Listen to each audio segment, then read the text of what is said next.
Roger McCreary, and it's only fitting that we start off Stillman and company talking about him because that's the one dude where I know Jared, he'll worry about a lot and doubt a lot and question a lot, but Roger McCreary is a guy that he's very fond of. He might be the one guy that Jared hasn't brought up all year. Yeah. Because he knows how good he is and how consistent he is. Yeah, and he's as advertised. I liked Raj, before they drafted him out of Auburn, and then I liked him because he had a really good Senior Bowl last year. So, you just see him. He's been really settling into that nickel role.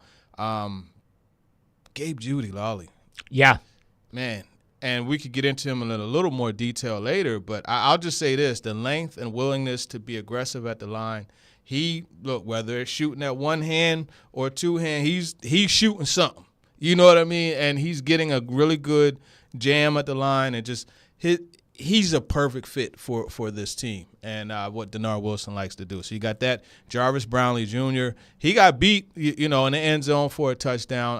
Trayshawn Harrison got him, but he also, one of the receivers slipped and he had a pick. But he's just been good, just seeing it. It's kind of like driving up a hill, right? Because you see him just steadily getting that progression, you know what I mean, and getting more comfortable. So that's my big takeaway, the secondary. I've been impressed, the cornerback specifically. And even though he didn't go out and do a whole lot, there were a couple reps where I saw Snead, and this is why I love being there and seeing these guys firsthand, because there were a couple reps where I saw Snead. He was going against Ridley.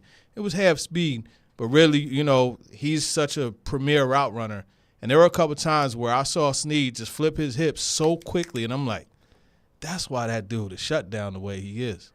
I'm excited to see L'Jarius Snead, maybe more than most players on this team when training camp opens up, just because of how good he's been the last couple years. I mean, the NFL Twitter account yesterday put out a video, best cornerback in the league, and showed all of his highlights, just being so aggressive at the line. I love hearing that about Gabe Judy Lawley, too. Yeah. I know it's been talked about a lot on this station, but I know everybody the last few years has been so frustrated when it's 3rd and 3 and the cornerbacks are lining up 12 yards off the line of scrimmage. I know I've screamed at my TV like, what are you doing? I'm excited that we won't be seeing that as much, and Denard Wilson is saying they're not going to have a choice. They're going to have to press. He said, we're going to press, period. And he put a T at the end of it, period. You know what I mean? Like that for emphasis. But no, all jokes aside, I think, that's something that I've kind of been asking Denard Wilson since the first day we got to talk to him. And it just has more and more has come out. Then talked to Steve Jackson, the DB coach, and he was like, because I pulled him aside. I was like, listen, man, like, not for anything, but 3rd and 4, 35 and 8 yards, 10 yards off the ball, are we going to see that? He was like, no, we're going to be aggressive. And he pointed at Awuzie and Snead, and he was like, you see the guys we brought in? Yeah, we're going to be aggressive. And he wasn't lying. I mean, it always will bring back in my mind that playoff game between the Dolphins and Chiefs last year when L'Jarius Snead was just bullying Tyreek Hill off the line of scrimmage. Mm-hmm. And I think that is going to be a main pillar of this defense heading into year one under Denard Wilson. You look at the Super Bowl, too. Yeah. Right? The 49ers love running those slants. Get Debo the ball in space and let him go ahead and do what he does. He couldn't do that. He tried all that at the line, and the hips just stayed. And that's one thing, right? Shakira, she made a song about it. The hips don't lie. Yeah. You know what I mean? And if you key in on the hips as a DB and just stay relaxed, you're not going to get shaken out of it. And that's what Snead did. And then he got the length. He used the arm, reached in there and knocked it down. These are the types of things that you like to see. And I just really think it's going to be good, just the fact that you look at this defense, because we haven't even seen them, like, pairing the press coverage with the blitzes. You know what I mean? That is true. And that's something that there's a few packages in walkthroughs I saw, and I was like, oh, yeah, this is going to be fun to watch. So I'm just, like, giving a tease there. But when you look at what Denard Wilson is looking to do from the jump is press coverage. But the thing that I like is he said we're going to be aggressive but not reckless. That's what he said the team is going to do. And that's what you have to – like, you want to be aggressive, and you want to go after the receivers. But there are times, right, where you have press coverage. I don't know if you remember 2019 and even 2020. I would always ask the OC, like, okay, are we going to be able to see more bunch formation, switch releases, and those types of things? Because that's what makes, like, when a corner doesn't respect a receiver, he's right here on him, right? And when you have that bunch formation and a switch release and those types of things, that naturally causes space. Denard Wilson acknowledged that, and he said that'll probably be the only time where they don't press. Yeah, where they're not all the way up on the line of scrimmage. I'm excited to see, because back in 2021 when the Titans had that great defensive line, and the thing was, hey, you can get home with 4 instead of having to send coverage, or having to send extra blitzers. I'm excited to see the Titans send 7 and still be able to cover downfield when you have guys like that. I think that is going to lead to more big plays for this Titans defense. Absolutely. We're going to talk a little bit more about the Titans' defensive depth in the next couple of segments, but quickly over to the offensive side. I know they're not in pads, so the offensive line, you're not really seeing too much from them. But what's been your general impressions of that group? A lot of question marks, J.C. Latham moving over to left tackle, and Sadiq Charles getting reps with the ones at right guard, and Nicholas Petit-Frere not out there at right tackle, but a lot of guys filtering in and out. What do you see from that group? Yeah, I think just the main thing is Latham, just his movement. And you don't really appreciate how big he is until you're up on him, and not only how big he is, but how well built he is. Yeah. Like, Sweat is big. He's bulky. I'm not going to say he's not well built, but I mean, you look at Latham is just like a bigger version of a running back. Yeah. That's what he looks like. Like, he looks like a giant running back. And the way that he moves, his work ethic, that's really – and actually I had a story post on Monday about that. It's tremendous. So, you have that. I think Cushenberry and Sadiq Charles, those hitting Olga and Bertha, the climb sleds, let me tell you something, man. Those guys are moving them. They're moving them, so you know that they have power. So that's something that stood out watching them in the drills. All offensive line on the right side, specifically right tackle, was still something that they're going to solve and work through. But I will say John Ojukwu has turned some heads from the staff's perspective, so that's a good thing. We'll see what happens. Titans also have brought in a couple of Bill Callahan's guys from Cleveland who, you don't know if they're going to get significant reps, but if you're bringing a guy over that Bill Callahan coached in the past, you have to feel good that he at least had positive things to say about Jerron Christian and Leroy Watson and what they've been able to do. So Titans building some depth on the offensive line. We're going to get into the defensive depth for the Titans. The starting lineup looks good for the most part, but if there's some injuries, how do we feel about the depth at safety and inside linebacker and along the defensive line? And then again, Chris Sanders is going to join us at 3:45, talk all things Titans with Forever Titans wide receiver Chris Sanders. Again, you can get involved on our text and phone line as well, 615-737-1025. Jake Lyman and Teron Davenport in today. Our phone line's driven by WilsonCountyHyundai.com. Again, when we come back, we're going to talk a little bit about the Titans.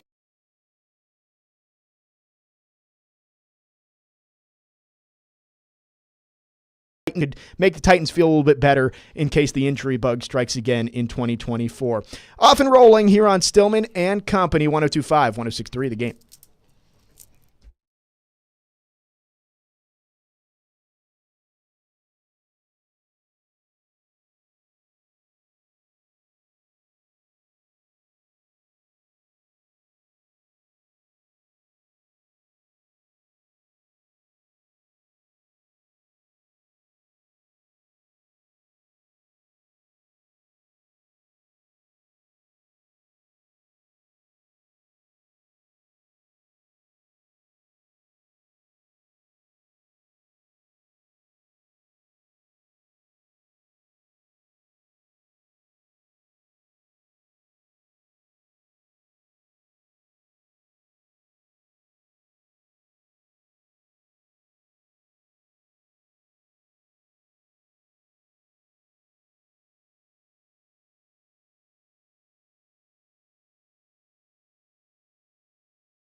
Yeah, other than corner, they don't have enough depth at any position group. They just don't. And so I think the starting lineups are good, are quite good. In terms of safeties are fine. Inside linebacker, they've got enough there to do some things. Defensive line, I think they're going to be good. Their starting edge rushers are good. But other than corner, if they have injuries, I think you're going to see a big drop-off unless some guys really develop during training camp. And so that's a situation that they've got to really monitor. That was Trevor Maddich on the program yesterday talking about the Titans' depth defensively. Do they have enough behind those top-line guys that if injuries happen, which 100% injury rate in the NFL, will they be able to step up and help out this Titans team? Again, Stillman and company on this Wednesday afternoon, broadcasting from the Busy Bee Plumbing, Heating, and Air Conditioning Game Nashville studios, home of the $99 yearly Beehive membership where the buzz is always about great service. Jared on vacation all week long. Today and tomorrow you've got myself, Jay Kleiman, TD, Teron Davenport in studio with you. So TD, hearing that clip, Trevor Maddich saying the starting lineup, it looks good. And for the most part, I think I'd agree with that you look at the top of the depth chart across the board defensively, you feel good about most of those guys. But there are some thoughts at safety once you get past Amani Hooker and maybe Elijah Molden that there's some holes there. And then on the edge, it's Harold Landry, Arden Key, and then kind of a little bit shaky after that. What are your thoughts on where the Titans go after they get past that top line of the depth chart? Yeah, I don't agree with Trevor on the interior part of it. And we're talking about, the front three, the defensive ends and the D tackles. I think they are conditionally deep there. And when I say conditionally, it really depends on T'Vondre Sweat. I agree with that. If Sweat is able to, and I'm not talking about produce majorly. I'm talking about if he's able to be on the field. Yeah. Then I think they do have the depth there because you look at, looking at the depth chart, everyone overlooks T.K. McClendon and Marlon Davidson. And both of these guys are playing. Like Marlon Davidson had a pretty solid close to the year. You look at the Jacksonville game. I believe it was a Jacksonville game. He had a sack. He had multiple, stops. He's a player. This guy's a former second-round pick. I really, again, talking about Auburn guys, I really liked it. He and Big Cat at Auburn, they were wrecking shop. And it's funny, quick story on Marlon Davidson. I spoke to him at the Combine, and I asked him why he plays so violently and what he loves most about football. And it went viral. He was like, I love football because it's the one thing I could do where I could go ahead and punish a man over and over and over and over and over and over and over again. And it kept it went viral. I feel like I remember seeing that somewhere. So that was him. But I think you also look at Keandre Colburn, who was a pretty solid player at Texas. And I'll say he's going to be involved in some things. I'll just put it that way. From stuff that I saw them do, the walkthrough, et cetera. And then you got Quentin Bohanna. We didn't see him out there, but I think that's a legit 7. They're 7 deep at that position. Now, when we get to looking at the outside linebacker position, a guy knowing and Braden Gall, actually, he and we watched practice together the one time inside, and Thomas Rush just stood out. Really? Because they were going through and they're, clubbing the bags and doing all of those things. And we both said at the same time, nobody's hitting with the same power and force as he is. So I'm curious if he's someone that can emerge during the preseason. Caleb Murphy as well. He's an intriguing guy. I mean, this dude had, 25 or so sacks. Yeah, Ferris State, right? Ferris State, yeah. So, I mean, clearly a guy. Arden Key, I think, is a situational player. Landry, though. I think he's going to have a big year. So I'm excited to see Landry a year removed from the ACL because we've seen it with a lot of players that first year back, they're still kind of trying to get the confidence back on that knee. I even saw it calling Vandy women's basketball games this year. We had a player, Ayanna Moore, who she tore her ACL non-conference. She was landing on the other knee, and it was weird. Couldn't get her shot. Then went off in SEC play. It just took a little bit to get better. So with Harold Landry, I think that after a year of, okay, I can trust my knee again, I think we could see him get back to the levels of production we saw pre the ACL. Yeah, and he scoffed. He was asked about that. He scoffed at that question. He was like, man, what? I don't know. I'm not even thinking about it. So you're right. And even with that being considered, he had what, 11 sacks last year or something like that? Yeah, sneaky numbers for Harold Landry last year. He's such a streaky player. Yeah. And it's funny because sacks do tend to come in bunches. And I remember having a conversation. He couldn't put his finger on why. And I asked him, you could just kind of see him like, I don't know. You know what I mean? But he is a streaky player. But I think you look at that depth, and obviously, Rashad Weaver, who has thinned out a bit, and he's admittedly, more explosive. And I think they have decent depth, but they don't have that guy that you say week in and week out, okay, it's third and long. He's going to make a play. At some point, he's going to make a play. That's what they don't have. Yeah, I think looking at that group, you need one of those guys that you mentioned to have a pretty productive year outside of Harold Landry. I think you expect a decent year from Landry, but you need Arden Key to show what he showed against New Orleans or in training camp and against New Orleans last year, and then kind of faded back into the background. Or you need Thomas Rush or somebody behind to be that third down pass rusher or somebody who can step in. Somebody has to emerge. And be that depth guy. Yeah. We're going to talk a little bit about safety in the next segment. But inside linebacker, I think that is the spot where the Titans didn't really make a big move to address that spot. Jack Gibbons is still there from last year. But then you brought in Kenneth Murray, who there are question marks after coming over from the Chargers, former first-round pick out of Oklahoma. And then you draft Cedric Gray, who, from everything I've seen, was a really good value pick in the fourth round, but he's still a fourth-round draft pick and a rookie. Can you expect him to really be all that impactful in his first season? Yeah, I think it's going to come late. Right now, you could tell his head is spinning a little bit. Yeah. They got him calling the defense when he's in. So he's got his own assignment and everyone else's he has to know. It's tough for him to play fast. And you look at a guy like him watching his film, like he's a sideline to sideline, going and just wrecking shop. It's tough to do that when you have that question, like, okay, this is what my read is taking me here, but do I need to, you know what I mean? So that is something that he's going to have to get over and get through. And I think eventually it's going to click and you're going to start seeing him busting stuff up. I am excited to see him. We didn't hear a lot about him from OTAs, but I think that probably is a big reason why. It's a lot as a rookie coming in, not only being asked to go out there and play, but calling the defense and trusting what you're seeing is going to be a big thing with him.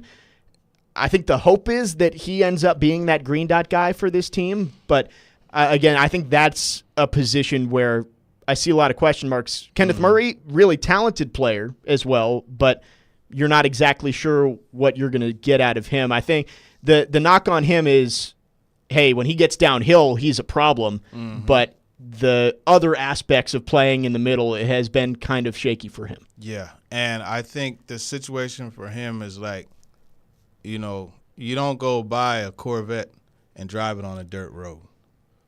That's what the Chargers were doing.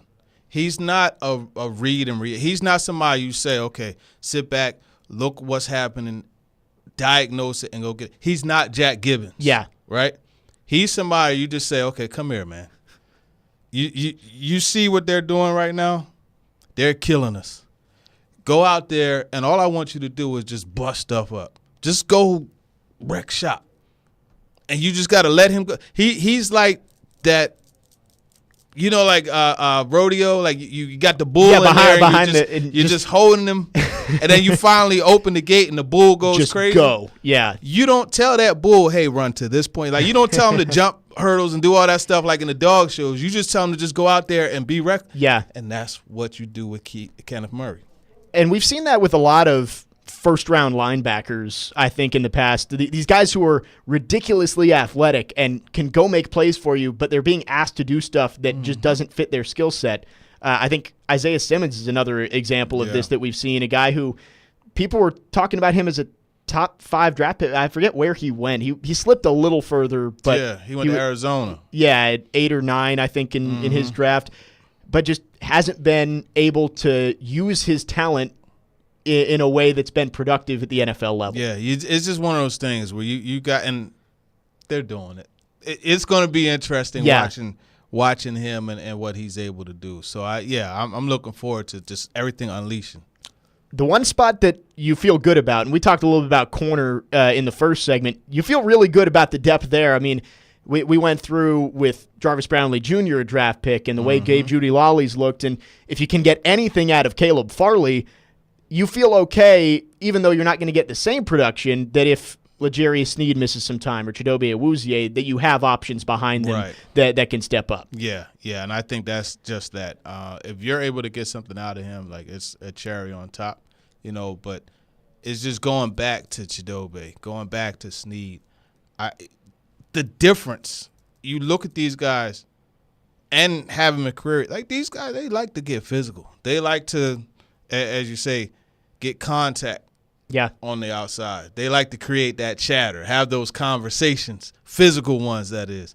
And what happens with that, when the receiver is stuck trying to get off the ball, quarterback looks over, he sees that foolishness, I'm good. He's moving to the next progression. Yeah. Because it has to happen so fast. Right. And then he'll have to, in doing that, he has to tuck, then recoil. Guess what? And that time he's recoiling, Jeffrey Simmons is able to, you know what I mean? Somebody's getting there. Right. So you don't always have to have an actual pass breakup to have an impact. Just slow stuff down. Yeah. Make the quarterback hesitate just for a second. Yep. And we're going to see that cornerback group tested almost immediately in that week 1 game against Chicago. Yeah. I mean, you look at wide receiver trios across the league, it doesn't get much better than DJ Moore, Keenan Allen, and now Rome Odunze going in there. Who DJ is so slept upon. Funny thing, I was his counselor at the Sean Jackson camp in North Philly years ago. Yeah, crazy. Yeah, that trade for the Bears with the Panthers is looking better and better by the day. Not only did the Bears basically get Caleb Williams for Bryce Young, they also got probably a top 15 at worst wide receiver in the entire league. DJ is the truth, man. That's going to be a fun matchup to see. You would think it'll be Sneed versus DJ Moore week 1 up in Chicago. Can't wait for that one. Oh, yeah, can't wait. 615-737-1025 is our phone number. Talking about the Titans' depth on defense. When we come back, we're going to go into safety because I think that's where a lot of the question marks have been among the fan base. Will the Titans make a move there and get somebody next to Amani Hooker? We'll talk about that coming up next. Stillman and company. Again, Jared on vacation this week. Jake Lyman, Teron Davenport in with you. Stay with us right here on 102.5 and 106.3 The Game.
Stillman and Company, you're on 102.5, 106.3 The Game. Jared out of town this week. Jake Lyman, Teron Davenport in with you. And TD, we got Tennessee pimping going on here. That's right. That's my guy, man. MCD, Nashville's finest, man. He won a contest, a hip-hop battle last Thursday, man. So we got to get that song out there.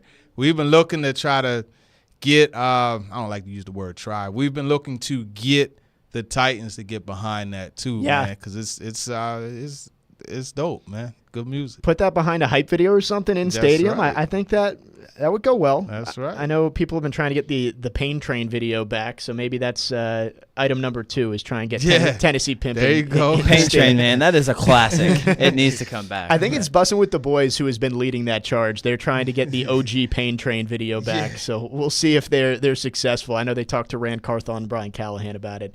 Again, Jake Lyman, Teron Davenport with you here on Stillman and Company. We're talking about the Titans' defense to start off the show today. We're talking about some depth on the line and at inside linebacker, but I think the big position that people are talking about is safety when it comes to making a move and trying to get somebody late in the offseason into training camp who can come in and make an impact there.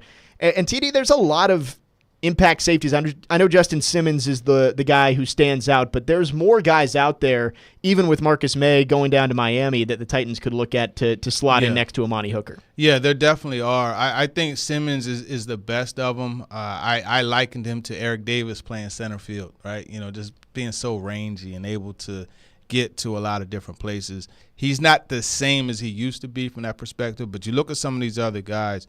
You know, Eddie Jackson is a veteran that I think could not really have a huge impact, but he still has some good football. Yeah. And he's still good. Like, it would be good, even if at worst case he's your third safety, you're like, okay, you know, this is a guy that you could fall back on if need be. Slide into that starting role, because we know the injury history for Amani Hooker and Elijah Molden, not to knock them, but just calling a spade, it hasn't been good. You know, so there's a very good chance, knock on wood, because you never want anybody to get hurt, but there's a very good chance somebody's going to have to step up. Right. So you have that. I think you look at, if you want more box-type guys, you know, Jamal Adams is someone, and here's the thing with Jamal Adams, because we talked about Kenneth Murray and how they're blitzing him and telling him to just go bust stuff up. Yeah. He's another one of those guys where you're just like, man, just everybody you see, punch him in the mouth. You know what I mean? Because that's what he likes to do. Jamal Adams has gained the nickname Blitz Boy, I think. Bingo. Bingo. You know, so you do have that. I think Quandre Diggs is interesting, but I don't know what he has left, you know? Yeah. So there's some options. I think if they're going to go ahead and do it, you know, Justin Simmons. But I will say this. Keep watching Matthew Jackson. And I remember camp last year, and I was like, who was 3'9"? You know, who is this kid? He has really, very well put together athlete. Let's see what he could do. And he made some plays, you know, and ended up making the roster as an undrafted free agent. He's from Nashville. He was on the Chase and Big Joe show yesterday, actually. Was he really? Yeah, so if you want to catch that interview. I'm going to text Matt and get him, man. I'm going to have to talk to Matt. Guess he had a football camp or something, right? Yeah, yes. You know what, Matt? I was going to promote your football camp. I'm not doing it. No, just kidding, just kidding. He has a camp on Friday at Hillsborough High. He's a Hillsborough product. You know the housing complex just outside of Nissan Stadium? Yes. That's where he's from. Really? Yeah, great story. That's great really cool. Story. Yeah, you know, so, yeah, I think he's someone that could be a depth piece also, unproven. So, like, I'm not saying that, hey, look, don't sign Justin Simmons because of Matthew Jackson. I'm saying if you don't sign one of these guys, give him see how he develops. He's a special teams demon, too. And I think we talk about depth in all of these positions, whether it's inside linebacker, edge rusher, or safety. We're talking about this because there are so many unproven guys on the roster. There are so many guys that you hope are going to make an impact, but you just haven't seen it yet. But looking at this safety market, it is crazy. Safety is kind of turned into the running back of the defense because you look at these names, Justin Simmons, Eddie Jackson, Micah Hyde, Quandre Diggs, Jamal Adams. Like, all these guys were Pro Bowlers, all-pro players within the last 5 years or so.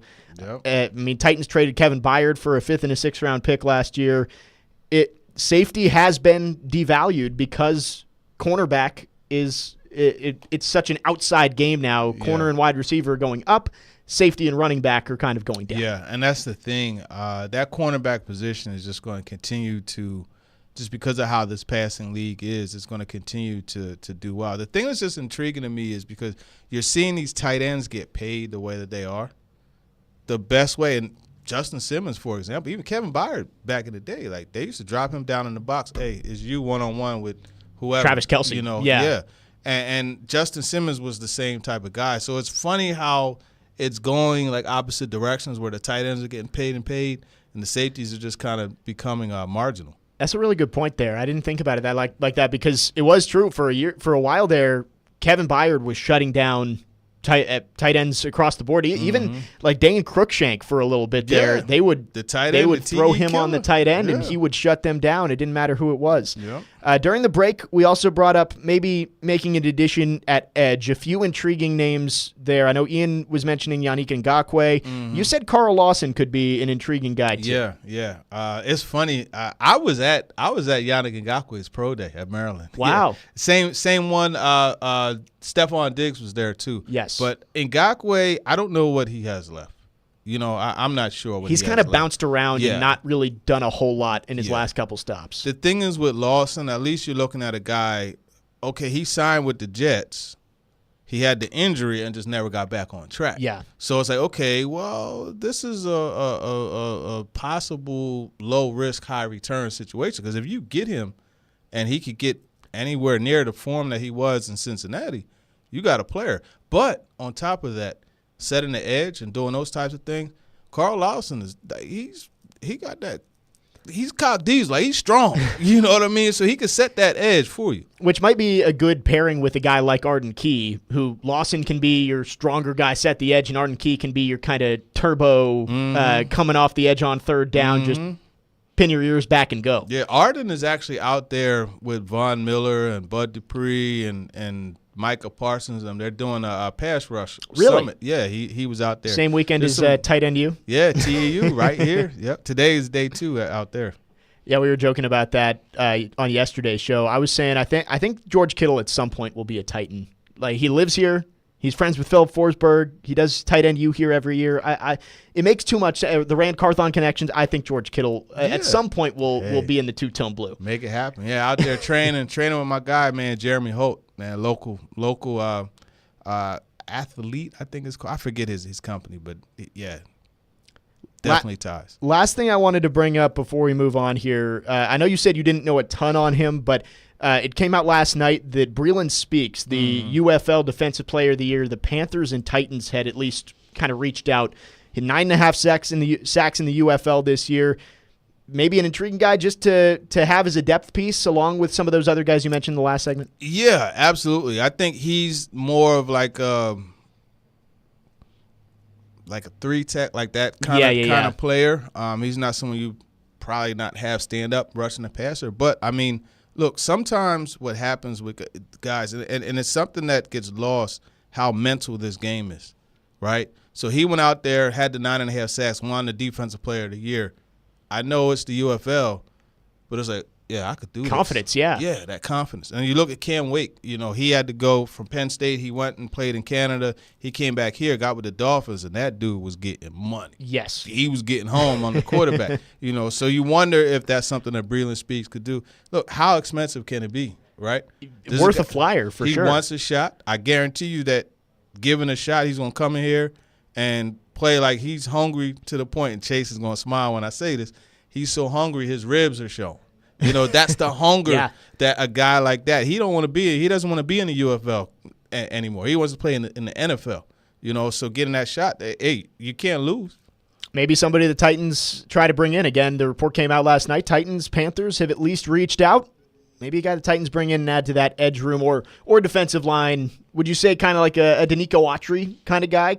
Yeah, I would say like that type of. Okay. Except for Danico, you could stand up. And that is true. Yeah, Danico, you could move around all over. I don't know enough about Breeland Speaks to say for sure that he can stand up. Gotcha. Well, Maybe somebody that we could see added to the Titans before training camp starts. Again, Titans report July 23rd. 615-737-1025 is our phone number. If you want to get involved, text or call. Our phone line is driven by WilsonCountyHyundai.com.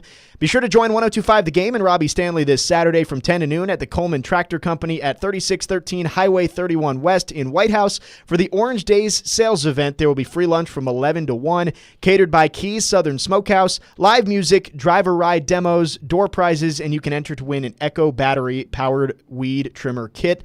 Plus, check out all the one-day deals, including 10% off on all parts department purchases. Event runs from 9 a.m. to 2 p.m. this Saturday at the Coleman Tractor Company at 3613 Highway 31 West in White House. When we come back, forever Titans wide receiver Chris Sanders is going to join us. We reunite Run TMC here on Stillman and Company. Again, Jake Lyman, Teron Davenport in for Jared today on 102.5 and 106.3 The Game.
Stillman and Company, 102.5, 106.3, The Game. Jake Lyman, Teron Davenport, in for Jared Stillman today. Again, Jared out all week. It'll be me and TD today and tomorrow from 3 to 6. Hope you'll join us then as well. And now we bring in on our phone lines, driven by WilsonCountyHyundai.com, Chris Sanders, forever Titans wide receiver. We reunite Run TMC here on the air on Stillman and Company. Chris Sanders, how you doing?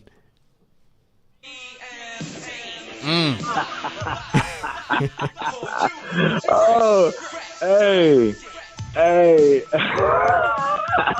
Come on with those strings. Hey, non-stop, man. Hey, check this out. I don't know what's about to happen on the show, but it's about to go down, and they know it, man. What's going on with y'all fellas? Ain't nothing, man. Just a pleasure to talk to the guy that used to look like Carl Lewis back when he was at Ohio State. Hey, man, you look like Bob McAdoo. See, I wasn't going to start it, man, but, hey, you had to bring it up. First of all, we got to break Jake in, man. Hey, we got to talk about him. I don't know how he look, but, man, I got to call him my name. I'm going to call him Conway Twitty. Is that cool?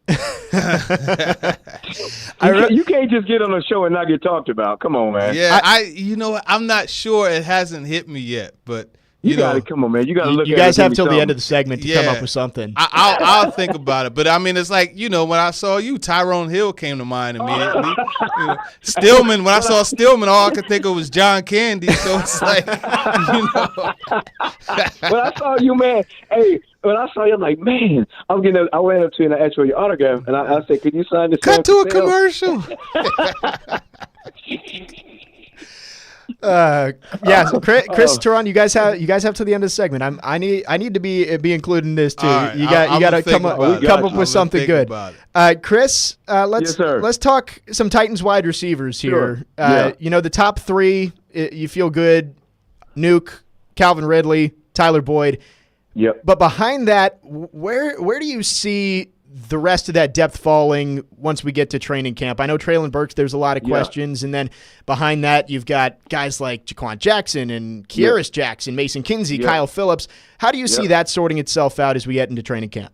You know what? There's two guys I really, really love, and it's Burks and I like Kyle Phillips. And the reason why I like Kyle Phillips and Burks is because they can do some things in the slot. And here's what I want people to understand. I know everybody's giving up on Burks and everybody's saying that he can't do whatever. Let me tell you something. If this guy keeps doing what he's doing, I mean, he's looking good in practice, he's making some explosive plays, I think he can really help these guys in the slot. And then you got Kyle Phillips, who's just a guy who gets in and out of his cuts, and I think he can make plays, third down. Because if you look at last year, I think they were. I forgot what team they were playing for, but you saw the quarterback that was continuously looking for him on third down, so he can definitely help on third down because of his third down skills. Yeah, he's definitely been a slot machine. He's that dude, man. That's a good call that dude, there. man. I like Kyle Phillips. You talk about slot receivers. Another guy that they drafted this past draft is Jaquan Jackson, and I wanted to just have you give some detail here, because one of the things I noticed, you watch his film at Tulane,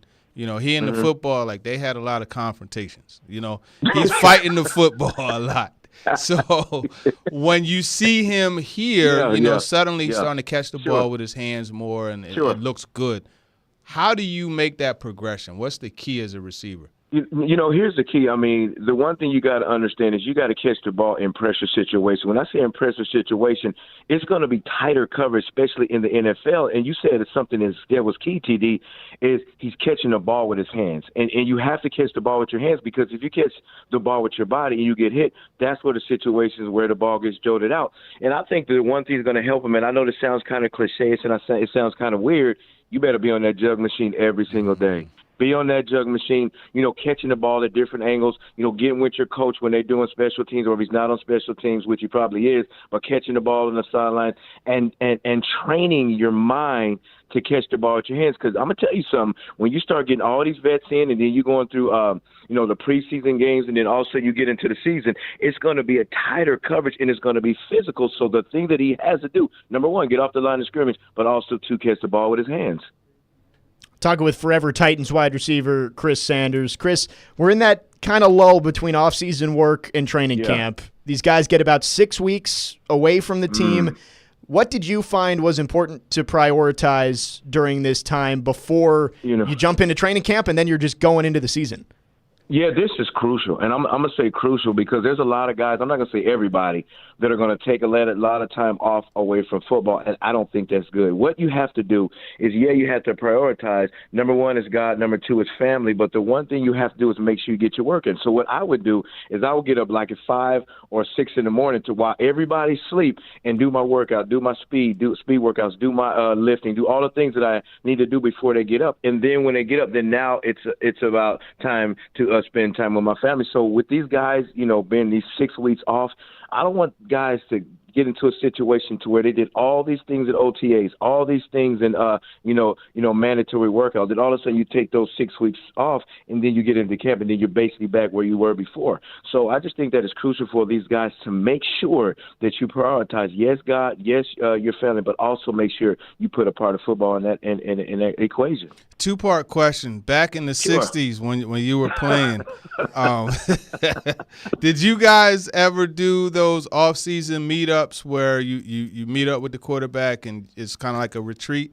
And then the second part of that is, regardless of whether you did or not, what do you think of Will Levis saying, hey, you know what, we're going to get the guys together and they're going to have to come to me and we're going to have that? Yeah.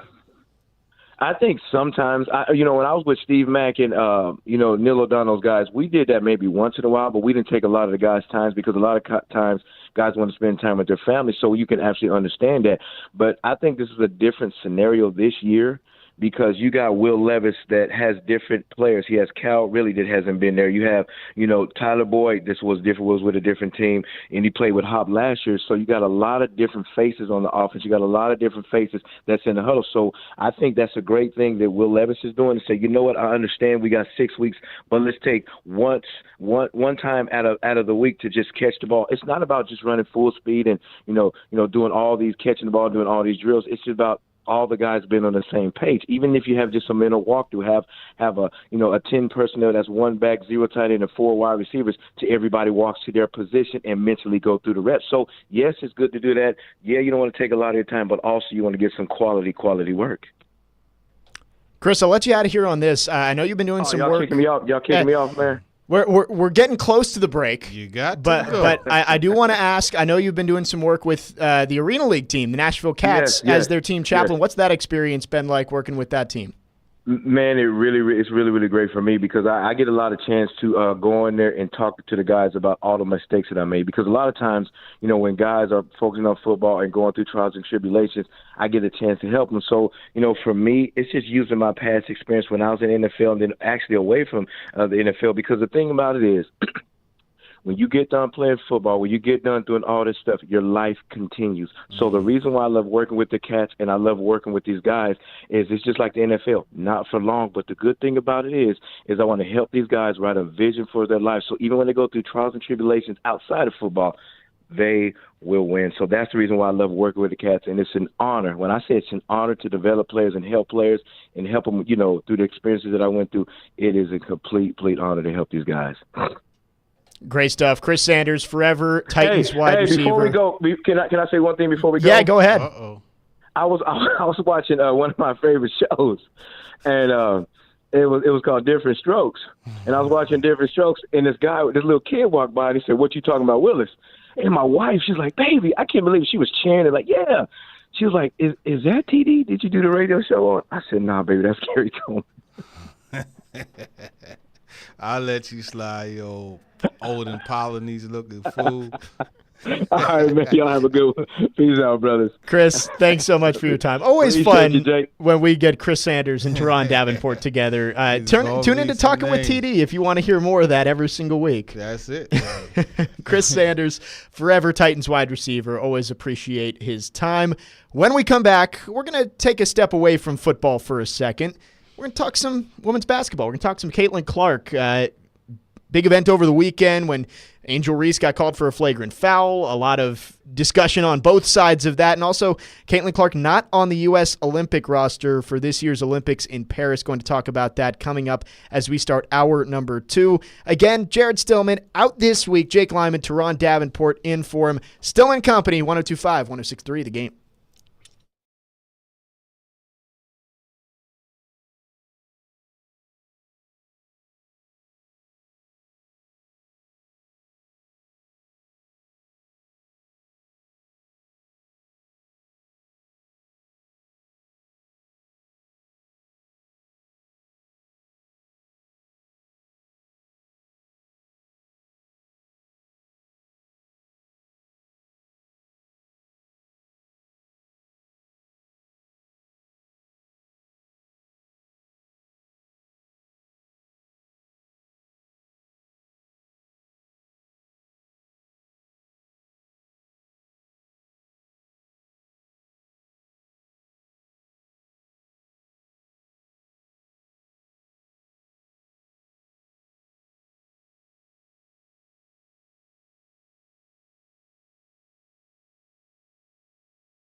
Stillman and Company, 102.5, 106.3, The Game. Rolling into hour number 2. Jake Lyman, Teron Davenport in for Jared today and tomorrow.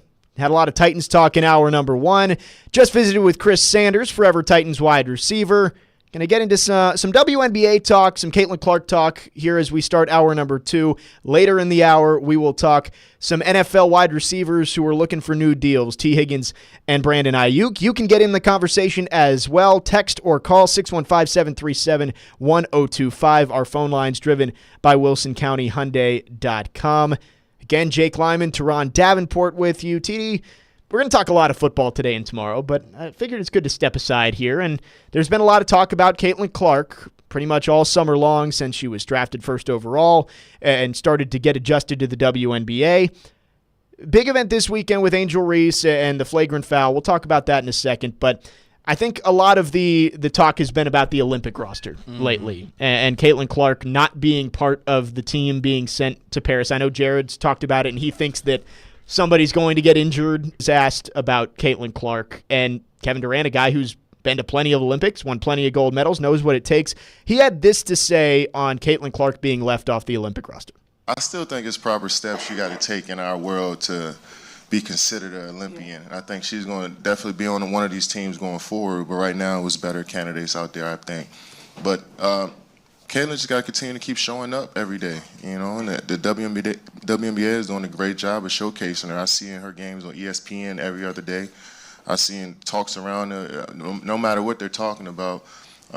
There's a lot of dialogue around the game right now, so that's good as well. But I think if she could continue to keep getting better as a player, her production on the court gets better, then the league will grow, along with some of the other women as well who are coming in. Asia Wilson, there's so many great players in our league that Caitlin has helped shining that light on them, and that'll help the league grow over time. So again, Kevin Durant there talking about Caitlin Clark being left off the Olympic roster, and I think he makes a good point there that a lot of people who are outraged over Caitlin Clark being left off the team, who are you taking off that roster? Like, there's so many good players on this in the WNBA that it's tough to find a spot for her. Yeah, I don't know who you take off, and a lot of people are saying, "Oh, well, Chelsea Gray because she didn't play since the finals last year." Well, you know what? She was a big part of why her team made it to the finals. She's established herself as an outstanding player. But I'll say this, right? Lost in all the Caitlin Clark hoopla. And listen, she's an awesome player. Like, I love watching her. Yeah. Like, she has flash. Her assists are crazy. Like, she makes assists like cool. You know what I'm saying? Yeah. And then on top of that, her Steph Curry like range too. She's an awesome player. She's fun to watch. Now, I've always watched women's basketball. Like, I used to love Shamika Holtzclaw. Like, so we're going back.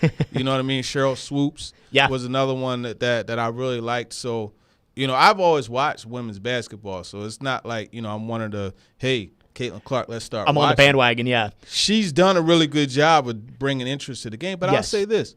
If you had a player that averaged 24 points per game and 5 rebounds and 5 assists per game that was let off the squad, would you say that person was snubbed?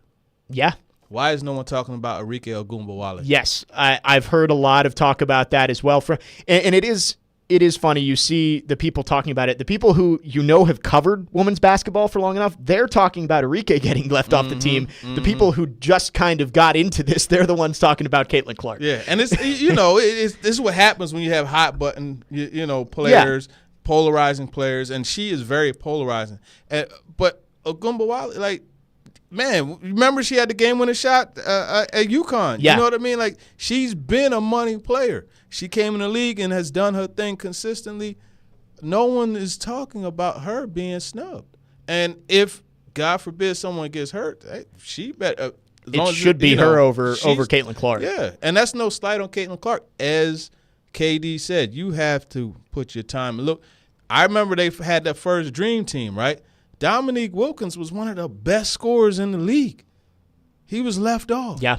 You know what I mean? It's the way it is. There's only so many spots. Only so many spots. And we talked about it during the break there that I would lean towards not having any rookies on this team because they play from November all the way through March, or in Caitlin Clark's instance, April, playing in the national championship game. So she played 40-something, late or high 30s, low 40s a number of games in college at Iowa, and then had to jump right into training for the draft, then jump right into the WNBA season, and now you're going across the Atlantic to Paris to play in the Olympics. Yeah. I would say that, hey, wait, 2028, I'm sure Caitlin Clark will be on that team, but that's That's a lot, and you're going to burn out or get injured. We saw Cameron Brink just got hurt as a rookie. You don't want to see anybody get hurt, and less games is probably better for those rookies like Caitlin Give Clark. her a chance. You know the beating that she's taking, her and other rookies. Yeah. Like, it's a part of the initiation. Like, they're going to get extra physical with you to let you know, like, you're not playing against Iowa State anymore. Like, you're playing against fellow pros. Yeah. It's different. My whole thing is this, and it's something that as a society I think is an issue. You can't like both. Like, why can't I love the long-range shooting and crazy assists that Caitlin Clark brings and love the grit and post game that Angel Reese plays with? Yep. Like, why can't I love both of them, which I do? You know what I mean? I like Angel Reese more just because I like more edgy, spicy type of players. Yeah. But that doesn't mean I don't like I really like Caitlin Clark's game. It's crazy. You know, but why can't you like both? Why does it have to be this one against that one? And you have to have both if you're going to win at any level of basketball. And I think maybe it's because in the women's game, the flashy part of the game, like in the men's game, the flashy part can be dunks and like high flying action and stuff like that. In the women's game, it is 3-point shooting is probably the biggest splash plays of the game. But man, post play in the women's game, just from watching SEC level post play the last couple of years, they are so talented. Yeah. And it's so physical in the SEC. Like it's like getting punched in the mouth every time you go down in the post. Yeah. Is what the coaches have told me. That it is tough to play SEC level basketball in the post. And they are so good at having counters for everything. It's like, no, they're not going up and dunking, but like, you take away my hook shot, I'll go up and under, and I'll lay it in like that. Like, they are just as talented, even though it's not the high-flying 7-footers throwing it down, stuff like that. Yeah, and it's fun to watch. I like that. And here's the thing that's so great about it. The game is only going to continue to improve because, as you mentioned during the break, man, Paige, she's a baller. Yeah. And you got Juju Watkins, too. And, it's – Hannah Hidalgo at Notre Dame. This game is going to continue, and it's just I wish they would have gotten a team here. I know. I wish they would have. I really could have gotten behind that, man. Really would have been like I would have been sending in like, hey, man, you guys need WNBA covers? Caitlin Clark's coming. I got you. I'll be over there. The Fever's coming. Chicago's coming. Hey, look, I'll go cover Angel Reese. You know what I mean? But, yeah. I do want to say, again, this is shameless plug here. If you do want to see good women's basketball, Vandy's going to be very good this year. Okay. At least you hope so. Fingers crossed, no injuries. Vandy bringing in a top 10 recruit in the country in Michaela Blakes, coming from New Jersey. She's a McDonald's All-American. And bringing back their entire lineup except for one, Jordan Cambridge, who was awesome, local player. She was great last year, sixth-year senior. She's not back, but pretty much the rest of the lineup is back, bringing in a lot of talent. So if you want to see high-level women's basketball, especially the talent that they're going to play, I think South Carolina's coming to town this year. Tennessee's coming to town this year. Trying to think of Ole Miss, Definitely who's going to be South really Carolina. good. So, yeah, come over to Memorial Gym in the fall. I think Shea Ralph has something. They made the tournament last year. I think it'll be another step this year. Yeah, no, that's a great suggestion. I'm going to do that for sure. Well, we'll keep talking about this. Again, talking about Caitlin Clark and getting left off the Olympic team. I think the big question was, who would you take off? Because it's just such a loaded roster. We did mention in the break, TD, that I've heard people say Diana Taurasi, who is a legend. I believe WNBA's all-time leading scorer. Yeah. And at 42 years old, still averaging 16 points per game, and has more experience than anybody going to the Olympics and winning. You can't take her off for a rookie. And I don't even though she's 42, she still will have those turn back the clock moments. You look at just a couple weeks ago, what she had like 8 or 9 threes. Yeah, you know what I mean? ridiculous. And then beyond that, as we were talking, the chemistry. She's the one, like she's the bus driver. Yeah. You know what I mean? If things are too tense, and you watch her on the show with Sue Bird. The way that they joke and go back and forth and how they talk about the game, having that in that locker room is essential. So if things are too tense, she'll be the one. Drop the joke, make everybody comfortable. But then when everybody's too, relaxed and casual, come on, let's get on. Here we go. And that's the leader. Even though Asia Wilson is clearly the best player. Tarazi, I think, would be the one that would drive the ship and keep it going in the right direction. You don't take her off. Yeah, Crazy. you need her leadership, and I'm not saying it's a widespread thing that I've seen, but I had seen a few tweets out there like, why do we have a 42-year-old on the team, not Caitlin Clark? I'm like, that's why, because she's your leader, and she can still go. What do you young folks call people like that? Casuals, right? That's what y'all call them, casuals. Probably so. Yeah. Probably so. I think we're getting a lot more WNBA casuals, which is good. You want all fans watching the WNBA, but gotta learn that Diana Taurasi's been doing it for a long time and is still doing it out there playing for the Phoenix Mercury. We'll take a quick break here. When we come back, we'll dive into the Angel Reese Caitlin Clark situation from this past weekend. Again, a flagrant foul called as Angel Reese hit Caitlin Clark in the head on a drive to the rim. A lot of talk on both sides about it. We'll dive into that next here. Stillman and Company, Jake Lyman, Teron Davenport filling in for Jared Stillman. Stillman Company brought to you by Jared Company's Fire and Commercial Plumbing HVAC Division. Call 615-515-1270 or visit jaredcompaniesinc.com. Again, more talk about Caitlin Clark and Angel Reese coming up next. Stillman Company, 102.5, 106.3 The Game.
This Friday, 102.5 The Game's Chase McCabe and Joe Rexroad filling in for Stillman Company. We'll be broadcasting live from the Grove Golf Course from 3 to 6 p.m. with live updates on the Live Golf Tournament brought to you by Houston Clinic Orthopedics. Be sure to tune in the next 2 days, today and tomorrow. It's me, Jake Lyman, Teron Davenport, filling in for Jared while he's on vacation. Stillman and Company here on 102.5, 106.3 The Game. You can get in on the conversation as well. Text or call 615-737-1025.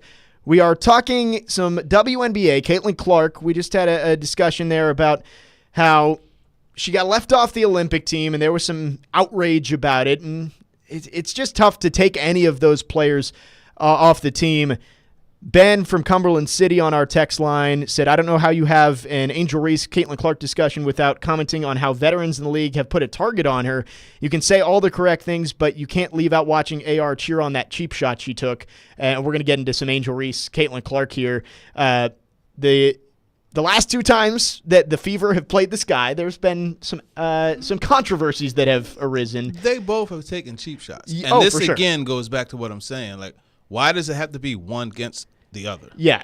They both have taken cheap shots. It feels like the narrative is too much being good versus bad. Like Angel Reese is being made out as the villain. And I think part of that comes from LSU in general has been the villain. Like, I know that when LSU came to Nashville last year, I wanted to beat them a little bit more than the others. Just because, they're out there. They're flashy. They were the defending national champs, and they had Angel Reese and Flau'jae Johnson and Haley Van Lith, who all were big personalities. Mm-hmm. And nobody likes when the personalities are big. Exactly. And they win. Yes. They hate that. Yes. You root for the underdog, and LSU was far from the underdog. But this past weekend, it was Sunday. It was Fever and Sky. Caitlin Clark was driving left, tried to get to the rim. Angel Reese went up for the block and got it pretty hard in the side of the head. Ended up being called a flagrant 1. TD, I don't know about you. I think it was officiated exactly as it needed to be. Yes, it was a flagrant foul, forcible contact to the head, but there's nothing else that needed to be done. I think there were people on one side saying, well, she was going for the ball. It shouldn't have been anything more than a common foul. And then other people saying Angel Reese should be suspended from the league for.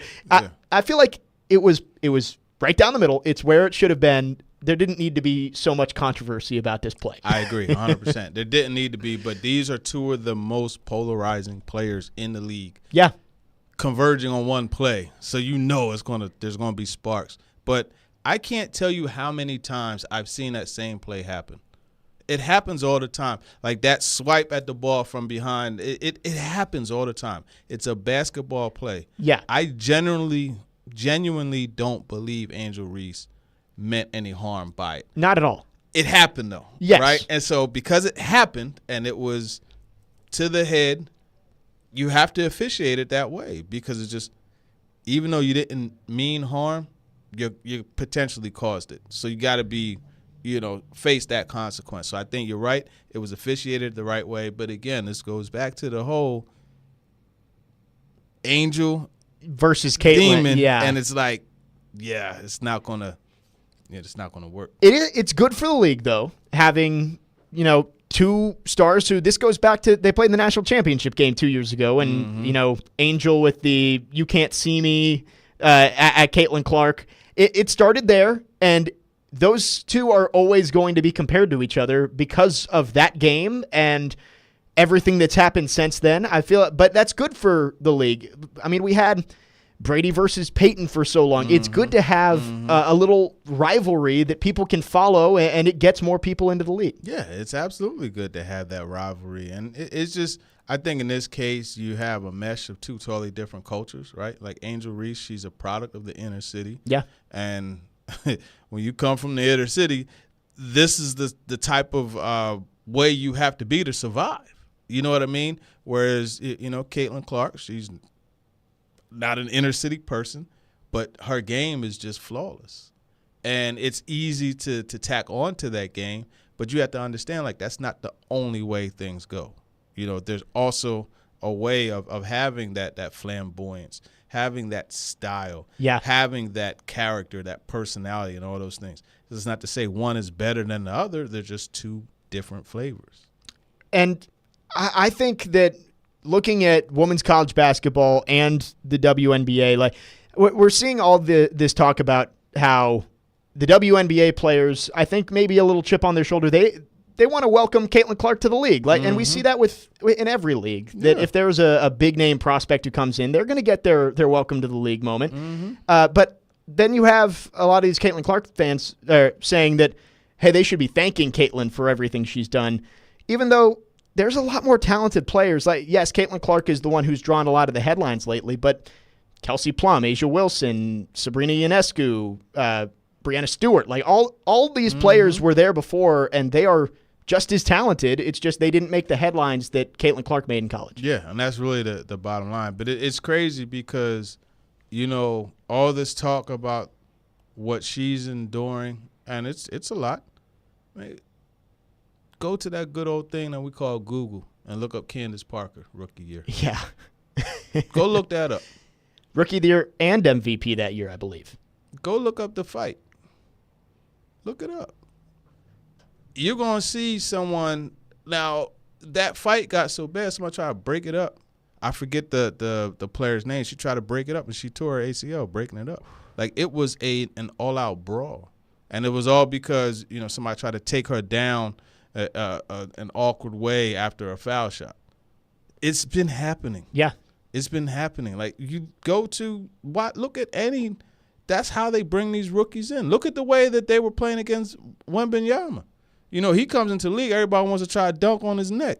You know what I mean? Because that's just how it is. Like, okay, you think you're hot stuff? Yeah. Let me show you something. And that's just the way it goes. I remember seeing it was like a Cavaliers documentary from 2004 when LeBron came in, and even his teammates were like, who does this guy think he is, like, coming in? Like, we're going to show him that he's not going to come in here and be the guy. And then they saw him show up for practice the first day and was like, oh, okay. He like is that's the guy. That's why. Like, yeah. So I think this is good for the league. It's good for the WNBA that there is drama to talk about. And obviously we don't want anybody to get hurt. We don't want brawls. We don't want fights or anything like that. But it's good to have rivalry and banter back and forth. And I think we're only going to see more of that as we go along. And the league is doing a good job of capitalizing on this popularity too.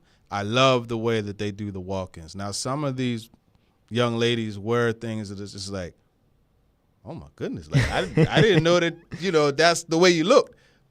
But there are others who just have like really good style too. Yeah.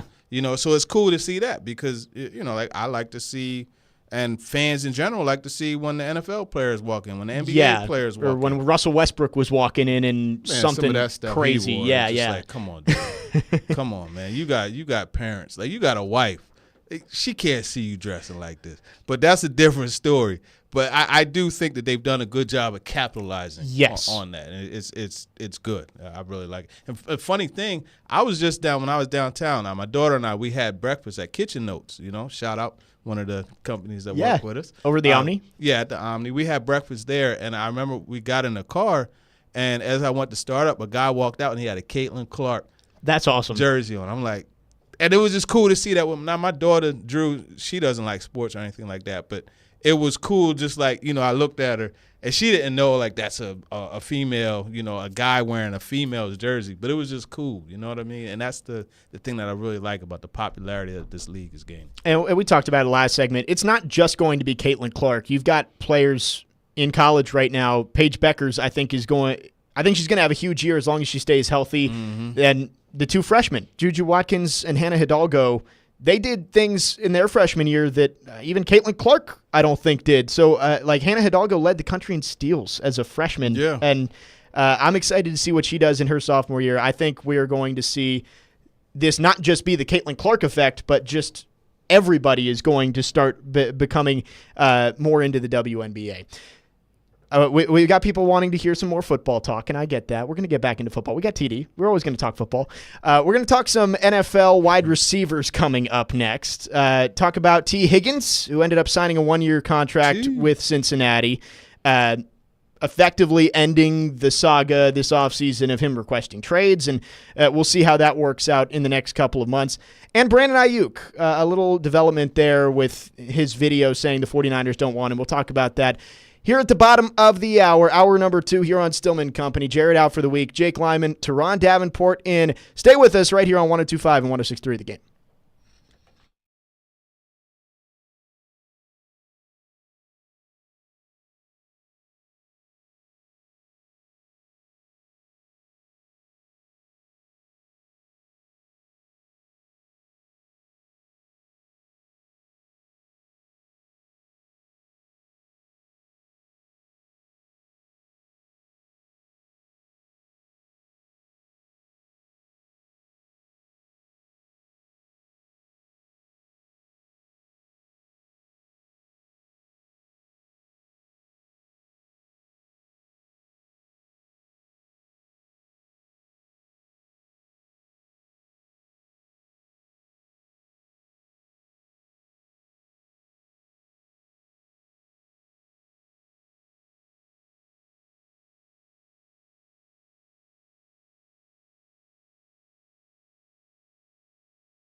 Do you think the 49ers, Bill, can afford to pay Ayuk in addition to Debo and Brock Purdy and anybody else that may come up down the road? All the contracts they have coming.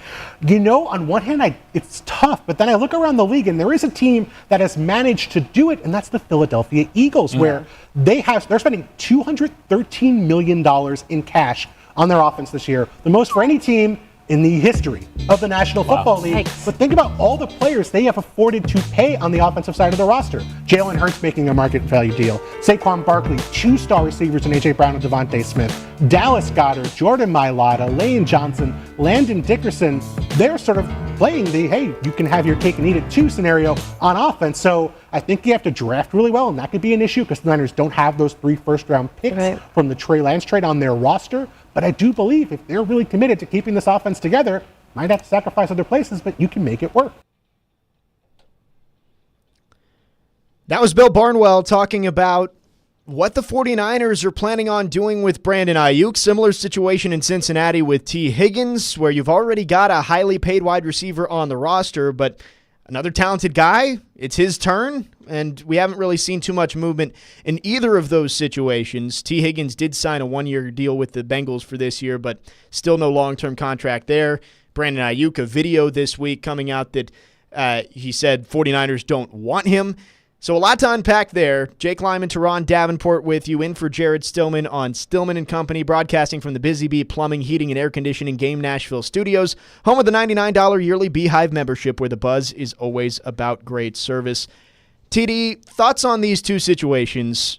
T. Higgins looking for a new deal. The Bengals already paying Joe Burrow, now tied with Trevor Lawrence for the largest quarterback contract on the market. Jamar Chase is going to get a huge deal, probably rivaling Justin Jefferson's newest contract.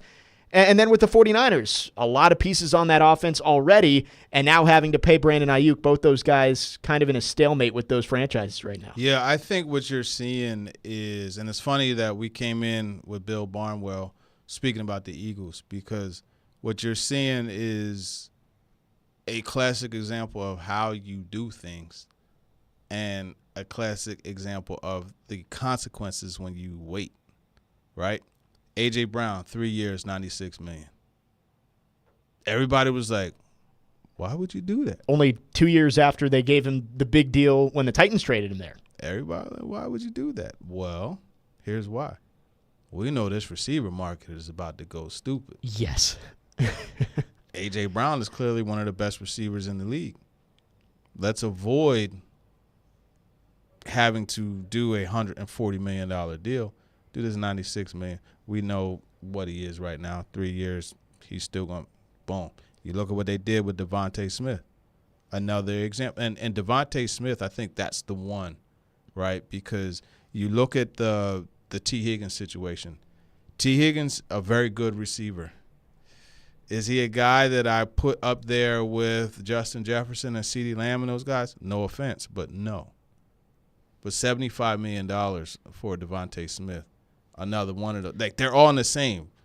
Brandon Ayuk is an intriguing one, because it's like, I bet if he was alone, like, he's gonna put up crazy numbers. Yes, he still put up crazy numbers. So it's like they waited on these deals, and now it's in their face, and they got to figure it out rather than being ahead of things. That's the difference to me of how the Eagles did business as compared to these other teams. That is a very good point. The Eagles locking up A.J. Brown and Devontae Smith. And now you look, we mentioned Higgins and Ayuk, but CeeDee Lamb's still out there looking for a new deal, and Jamar Chase's deal is going to come up soon. You're right. That the wide receiver market is about to blow up. We already saw Justin Jefferson get, what, $35 million a year, something around there? $140 million total for his deal. So I mean, you're looking at 4-year, $140 million. Yeah, $35 million. It's gone up. Like, and the thing is, when you have CeeDee Lamb and you have Jamar Chase, these guys are on the same tier. So guess what happens? Jefferson's deal sets the floor. Yes, for the next one. Jamar Chase's deal, which sets the floor for CeeDee Lamb. Boom. It's not who's best, it's who's next, as we've saw with Trevor Lawrence this week. Exactly. And I think, really though. And I think, that's something that you got to get ahead of. You got to see that and get ahead of it. And they didn't. Our phone line's driven by WilsonCountyHyundai.com. Talking some NFL wide receivers here. Ed in New Jersey is on the line. He wants to talk AFC South quarterbacks. Ed, what you got for us today? Hey, guys. I'm curious, this might be an easier question with Lawrence just signing his extension, but if right now, if I asked you guys in 5 years, are all the AFC South quarterbacks the same, what would you tell me? Thanks for the call, Ed. That is a very good question, because they're all four franchises, if you ask them right now, would say they feel like they have their guy. Because you have to say it. Yes. I would lean towards no, that 5 years from now, entering the 2029 season, at least one of Lawrence, Stroud, Richardson, Levis is not the starting quarterback for those teams. I would agree. I don't know who it's going to be. That's the crazy part. I know. Because I've seen guys start off well, and then you're seeing guys not start well, and it's like, oh, okay. I don't know, man. I don't know. I think I think Houston is in the best situation. I think it goes Houston, then the Titans, then the Colts, then the Jaguars. Because Jacksonville is at a point now that he signed this amount, he's at the payment where it's like, you better go make so-and-so better. You better make this roster. You single-handedly elevate this roster. They're giving it the Patrick Mahomes kind of situation where they're paying him that and they're, not supplementing the offense around him. Yes. Exactly. And expecting Patrick Mahomes results of like, hey, we're paying you all this money, which means we can't pay as much for the skill positions. So you got to step it up and make them better. Exactly. And I think that's why you see Houston and the Titans so aggressive right now. You know what I mean? There's a model to follow. With Trevor Lawrence, I mean, we've talked about this ad nauseum this week with Trevor Lawrence's new deal. And it is funny, TD, we had you on Forrest Company a few weeks ago, and we were having the conversation, if given the opportunity, this is before the extension, would you trade Will Levis for Trevor Lawrence right now? And you said no. I think all of us kind of said no, that, hey, Will Levis, you've still got 2 cheap years on his rookie deal to figure out what you've got. Trevor Lawrence, you don't really know what you have, and you have to make that decision right now. Jaguars decided to make the big deal. You have a belief of what you have, but you're paying him, as Ian said, a Joe Burrow, a Pat Mahomes type situation. And I don't think he's a guy that you could pay that well, but that's the way this league works, man. Like you said, who's next? I think Trevor Lawrence, the Jaguars at least, are the victims of Trevor Lawrence's billing heading into the draft because he was touted as Andrew Luck, Peyton Manning level prospect. And so when he's just meh through his first couple years, it's like, oh, well, he's supposed to be this generational quarterback. We can't give up on him yet. It kind of backed them into a corner. I don't know if it backed them into a $255 million corner, but I guess that is what you have to pay a guy when he's up for a deal like that. All the other quarterbacks in the first round that year, gone. He's the only one that stuck with his team. Well, and TD, we talked about this Monday. Top 3 picks in that draft: Trevor Lawrence, Zach Wilson, no longer with the Jets, and Trey Lance, no longer with the 49ers. Which one of those teams has the worst Super Bowl odds? I would probably say the Jaguars. It's the Jaguars. Yeah. They, because Aaron Rodgers is over there with the Jets. The 49ers and Jets were able to pivot to somebody else and able to make that move. We've kind of had a conversation about whether it's better to bust out of the league completely or all that. But Skylar on our text line has a question for TD. Going back to wide receivers here, he wants to know, how underpaid is DeAndre Hopkins? Because he did sign that kind of prove-it deal. It's about, $13 million a year?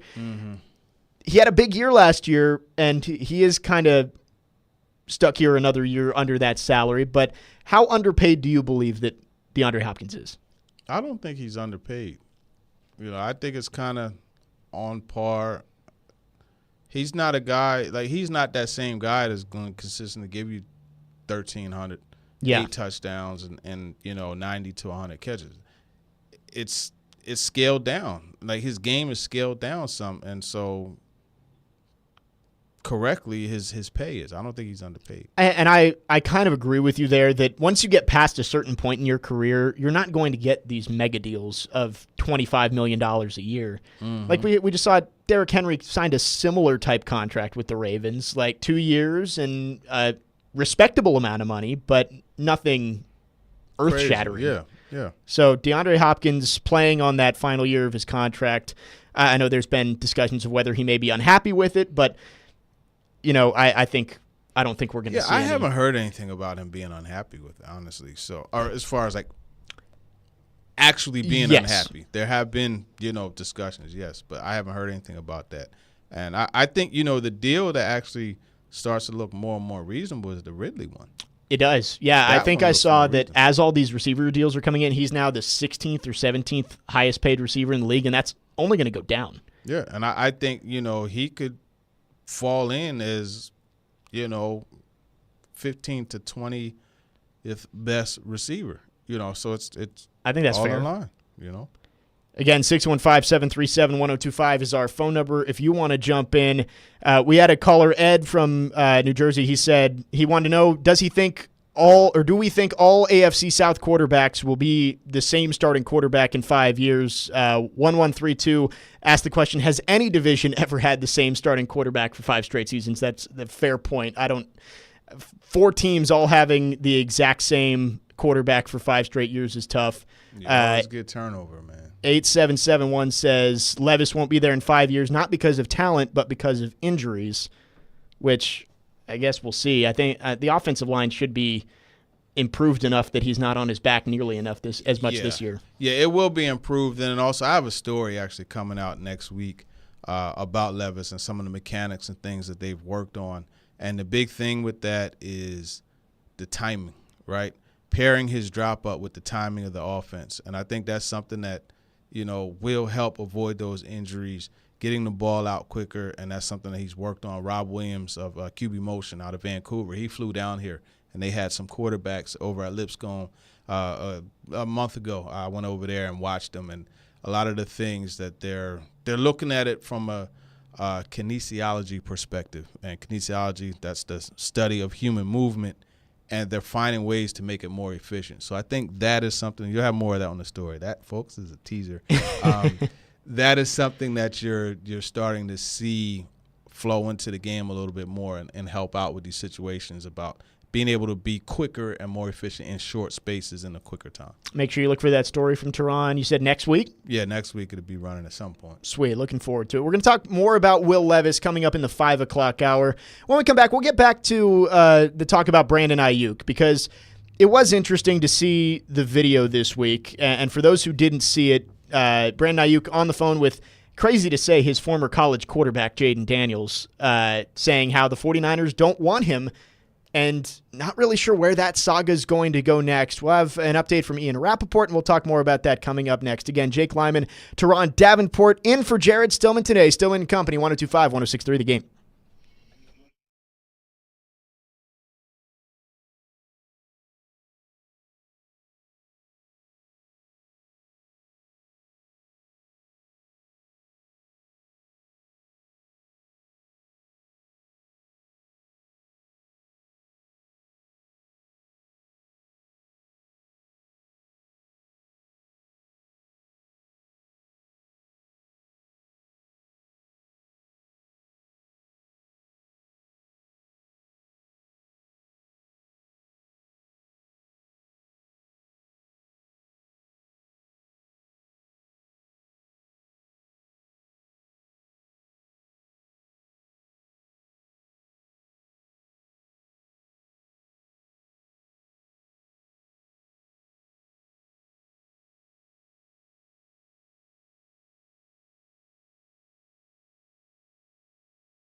Well, my first reaction to this, seeing it was on TikTok, was like, wow, who filmed this and posted it?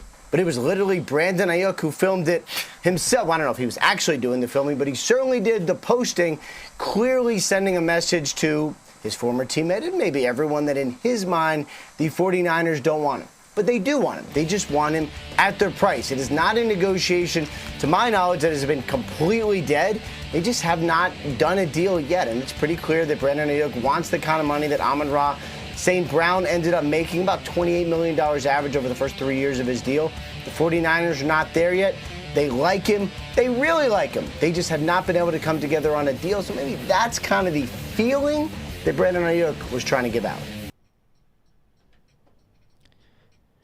That was Ian Rappaport on the NFL Network talking about Brandon Ayuk posting a video on FaceTime with Jaden Daniels, current Commanders quarterback, number 2 overall pick, former Arizona State quarterback when Brandon Ayuk was there, which makes you – I mean, Brandon Ayuk's been in the league for 3 years now, and his freshman year quarterback's finally making it in.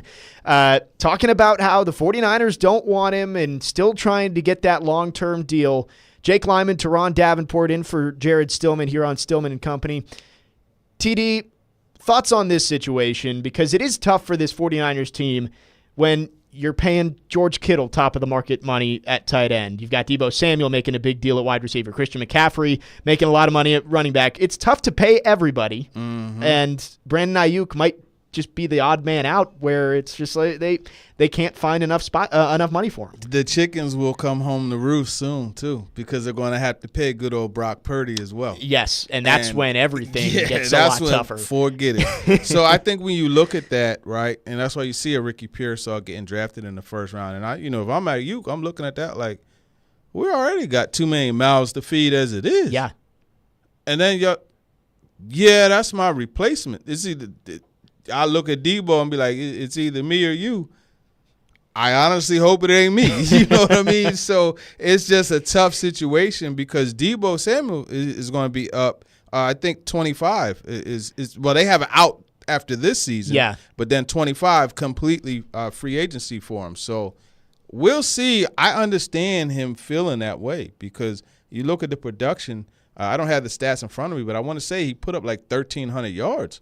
Last year. Just over 1,300. Yeah, so, we're looking at a guy who, in an offense where it's a whole lot of mouths to be fed, he still put up comparable numbers to a lot of different players. Yeah, he averaged 18 yards per catch last year, 7 touchdowns. Big year for Brandon Ayuk. Not a contract year because he was a first-round pick, so I believe he's playing on the 5th-year option this year. Yeah. But so many mouths to feed out there in San Francisco. That roster is loaded, and again, it's tough to pay everybody. I mean, you look even on the defensive side of the ball. They're paying Nick Bosa. They're paying Fred Warner. Talanoa Hufanga, I'm sure, is going to get a big deal coming up here soon. So the 49ers, it's a good problem to have too many good players that you have to pay, but you wonder if maybe a deal is going to be made at some point, and maybe it's to reunite him with Jaden Daniels. I've seen some.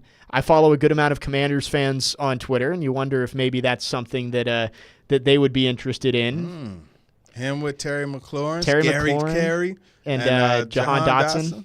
Not bad. That would be a nice for the young quarterback. That would be good. I know you said that you see a similarity with Ayuk and another former San Francisco first-round receiver. Yeah. And how did that one play out? And I've been stacking my brain to figure out who it was. Yeah. You know what? Actually, and I probably should have discussed it with you rather than texting because it wasn't a similarity to Ayuk. Gotcha. That similarity was to Burks. To Treylon Burks. Okay. So I want to say 2013 or 14. I think it was 13. A.J. Jenkins out of Illinois was a first-round pick. And I remember I was at the draft. Yeah. And I remember they said it, and I'm like, huh?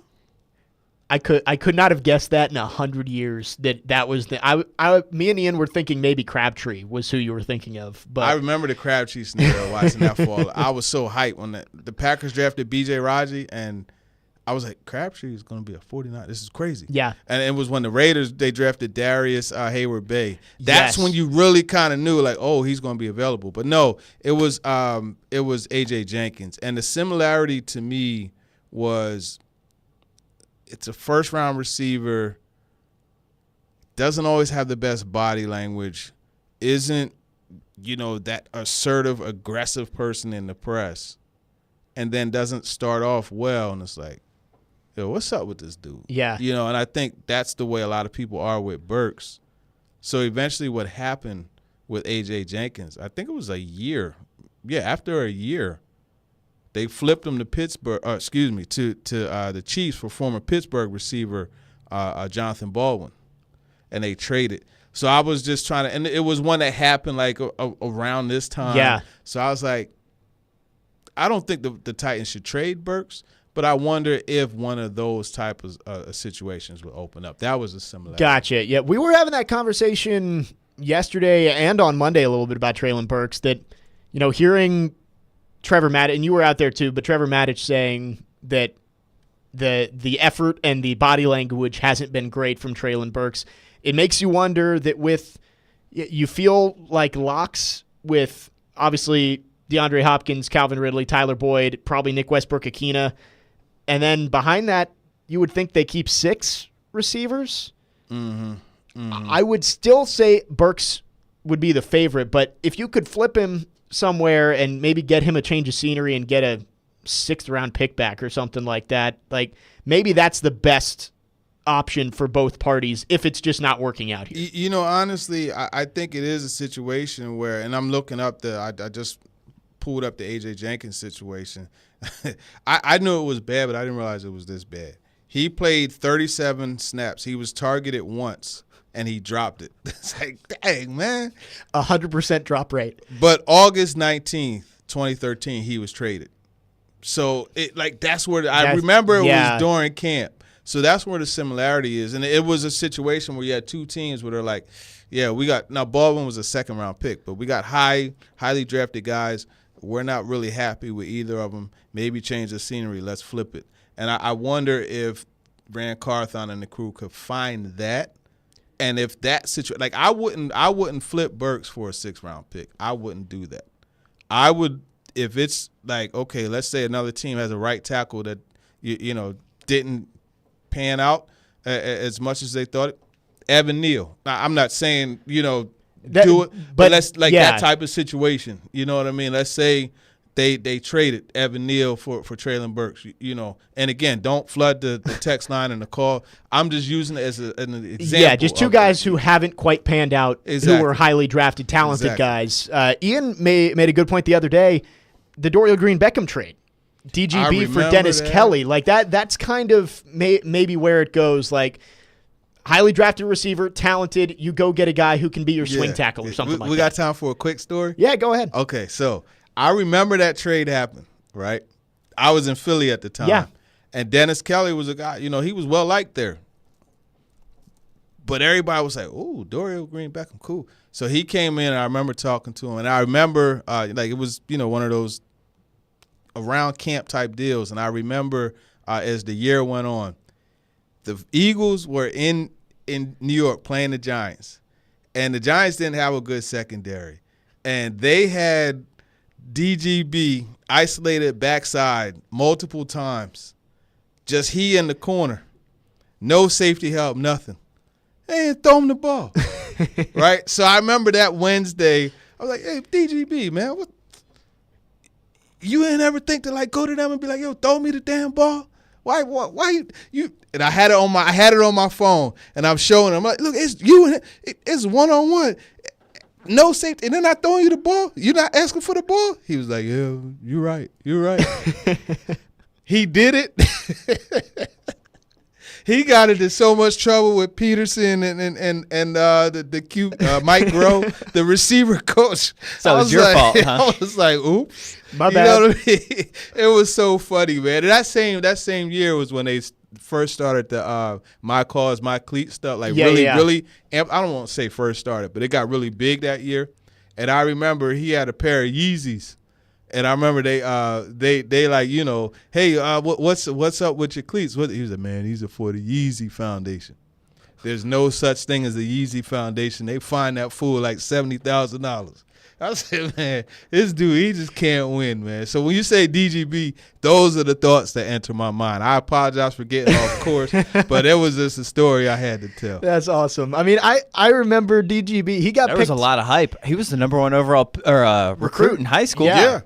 You know, he had the off the field stuff, Yep. and I mean, you know, people do dumb things, like we know it, but I thought that he was going to be a player. I mean, I was in high school at that point, and I just remember being so excited that Marcus Mariota and Dorial Green Beckham were like our next tandem for the next 10 years. Oops, 10 years later. Yeah, long gone. DGB not in the league, and Marcus is on his 4th team, 5th Backing team? up Jaden Daniels. Yes, he is. Wearing number 0 now. Mm-hmm. 615-737-1025 if you want to chime in. Our text and phone lines driven by WilsonCountyHyundai.com.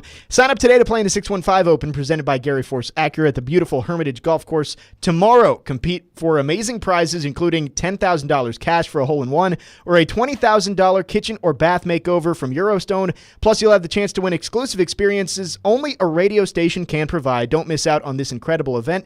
For more details and to sign up, visit 615open.com. And again, that is tomorrow, Thursday, June 20th.